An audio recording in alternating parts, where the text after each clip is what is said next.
उत्तर प्रदेश में चुनाव होना है। चुनावों की तारीखों का भी ऐलान हो चुका है। 10 फरवरी को मथुरा में मतदान होगा। तारीखों का ऐलान होते ही सभी पार्टियां अपने वोटरों को लुभाने में लग गए हैं। हमारे साथ इस वक्त मौजूद हैं पार्टी के वरिष्ठ कार्यकर्ता और स्वयं सेवक योगेश आबाजी। आइए बात करते हैं अब की बार 2022 के चुनाव को किस नजरिए से देखेगी भाजपा। पवन जी, सर्वप्रथम जनविश्वास यात्रा जो मथुरा से शुरू हुई थी उसमें अभी न्यूज को तीसरा स्थान मिला है। उसके लिए अभी न्यूज के सभी प्रबंध समिति के लोगों को बहुत बहुत धन्यवाद, बहुत बहुत शुभकामनाएं। अभी न्यूज हमारा ऐसे ही आगे बढ़े।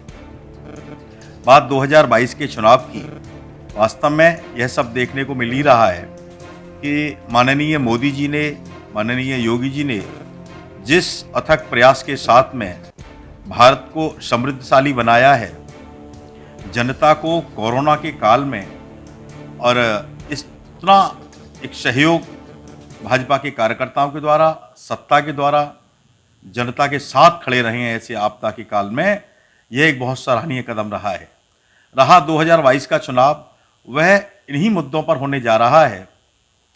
बाकी के अन्य विपक्षी गठबंधन कहीं भी उसको छू नहीं पाएंगे, ऐसा मुझे प्रतीत होता है। अगर बात विकास की करें तो अखिलेश यादव कह रहे हैं योगी सरकार ने 5 साल में ऐसा कुछ नहीं किया, केवल राम के नाम पर ही वोट मांग रहे हैं। ऐसा नहीं है, उनका अपना कहने का तरीका है। क्योंकि जिस समय वो सरकार में रहे थे उस समय की स्थितियों को देखिए, आप कानून व्यवस्था को देखिए, विकास के कार्यक्रमों को देखिए। लेकिन जितना काम योगी जी की सरकार ने किया है, चाहे वह सड़कों का जाल हो, पूरे उसमें गुंडागर्दी की रोकथाम हो, कानून व्यवस्था हो, विद्युत व्यवस्था हो, बहुत सराहनीय कार्य किए हैं। और एक लक्ष्य के साथ में हर जगह पर पूरे प्रदेश के अंदर काम हुए हैं। अब आप ये देखिए कि कोरोना के काल में खाद्यान्न वितरण, घर घर तक वैक्सीनेशन का कार्य, लाभार्थी हमारे कितने लाभान्वित हुए हैं उससे। तो ये कार्य 2022 में हमको दोबारा से सत्तासीन करने के लिए काफी है। फ्री के राशन से कुछ नहीं होगा सर, रोजगार दीजिए युवाओं को। युवा नाराज है इस सरकार से। बिल्कुल ठीक है, इससे रोजगार भी, ये विषय आपका बिल्कुल ठीक है, रोजगार मिलना चाहिए और सरकार इसके लिए प्रयत्नशील है। लेकिन ये जो कोरोना का कालखंड आया है, इसने बहुत सी चीजों को ऐसा कर दिया है पूरे विश्व के मानस पटल पर कि वो कहीं ना कहीं हमारी आर्थिक स्थिति को कमजोर करने में, हमारी बेरोजगारी को बढ़ाने में कोरोना काल एक बहुत बड़ा अभिशाप है। अखिलेश यादव कह रहे हैं कि जो 2017 से जो गुंडा राज है वो काफी बढ़ा है और बीजेपी कह रही है कि घटा है। विपक्ष क्या मानते हैं आप, इसको किस नजरिए से घेर रहा है? ये तो उत्तर प्रदेश की माँ बहन बेटियां, यहाँ के व्यापारी वर्ग, ये सभी लोग इस बात को बता सकते हैं कि उस समय का कालखंड कैसा रहा, योगी जी का कालखंड कैसा रहा। यह कहने की बात नहीं है। आज भी रात्रि में बहन बेटियां खूब जा आ सकती हैं और ऐसी घटनाएं नहीं हो रही। पुलिस बहुत सजग है, कानून व्यवस्था बहुत अच्छी है। आज योगी जी कह रहे हैं कि आईसीयू में पड़ी है कांग्रेस। बिल्कुल ठीक बात है। कांग्रेस की स्थिति तो वध से वधतर हो गई है। उनके नेतृत्वकर्ताओं को यही ज्ञान नहीं होता कि हमको वास्तव में पब्लिक के बीच में क्या कहना चाहिए, क्या नहीं कहना चाहिए। तो एक मत भ्रमता इनके अंदर है। राष्ट्रीय नेतृत्व क्या कहता है, जब भी चुनाव आते हैं इनके साहबजादे अपने इटली घूमने चले जाते हैं। तो ऐसी क्या आवश्यकता है? चुनाव ज्यादा है या इनका घूमना, सैर करना, ये सब ज्यादा है? उन्हीं स्थितियों और परिस्थितियों की वजह से कांग्रेस काल कवलित होती जा रही है और मुझे नहीं लगता कि वो पहले दहाई को भी छू पाए। अभी हाल ही में कल परसों में ही एक बयान आया अखिलेश जी का कि 10 मार्च को जो उत्तर प्रदेश की जनता है वो योगी जी को राधे राधे बोल देगी। बिल्कुल ठीक है, राधे राधे तो मथुरा वृंदावन में बोला जाता ही है, लेकिन राधे राधे किसकी बोलेगी? ये तो रामकृष्ण विश्वनाथ तीनों ही आशीर्वाद देंगे और राधे राधे किसकी होनी है ये 10 तारीख की तारीख ही बताएगी। तो क्या आपको लगता है किन एजेंडों पर अब की बार भाजपा चुनाव लड़ेगी और कितनी सीटें लेके आ रही है उत्तर प्रदेश में? भाजपा पूर्ण बहुमत के साथ सत्ता में आएगी और जो भी कमल के चिन्ह पर भाजपा के विचार के साथ व्यक्ति हमारे चुनाव में उतरेंगे वह सभी विजयी होंगे। हम पूर्ण बहुमत के साथ सरकार बनाने की ओर अग्रसर हो रहे हैं।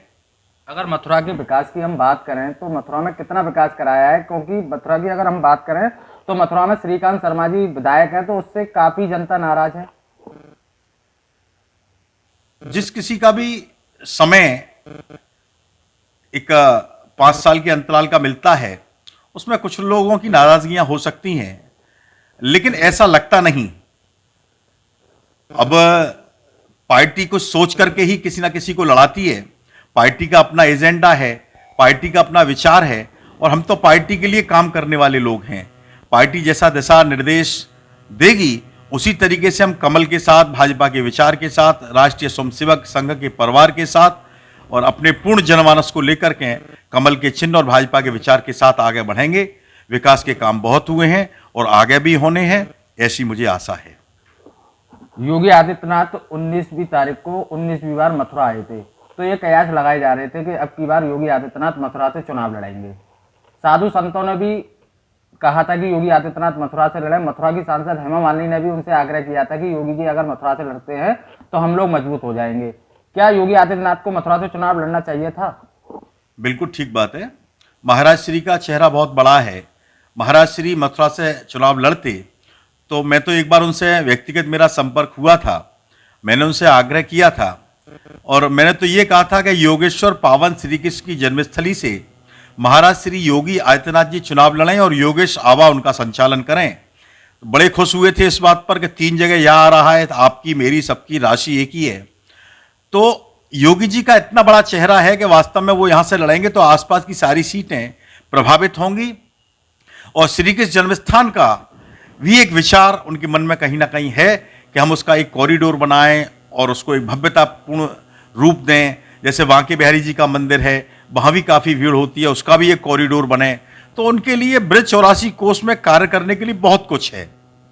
तो मैं तो यही कहूँगा कि महाराज श्री यहाँ से चुनाव लड़ें और पूर्व से भी काफ़ी वोटों से आगे बढ़ें, सभी सीटों को प्रभावित करें। 2022 की होली किस कलर में मनाई जाएगी अब की बार?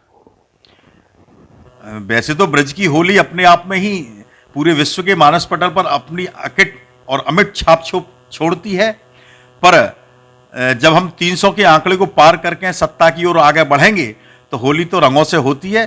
खुशहाली के रंगों के साथ होगी, हरियाली के रंगों के साथ होगी और सब भारतवासियों, सब उत्तर प्रदेश वासियों के साथ, मथुरा की जनता के साथ खुशी की होली होगी।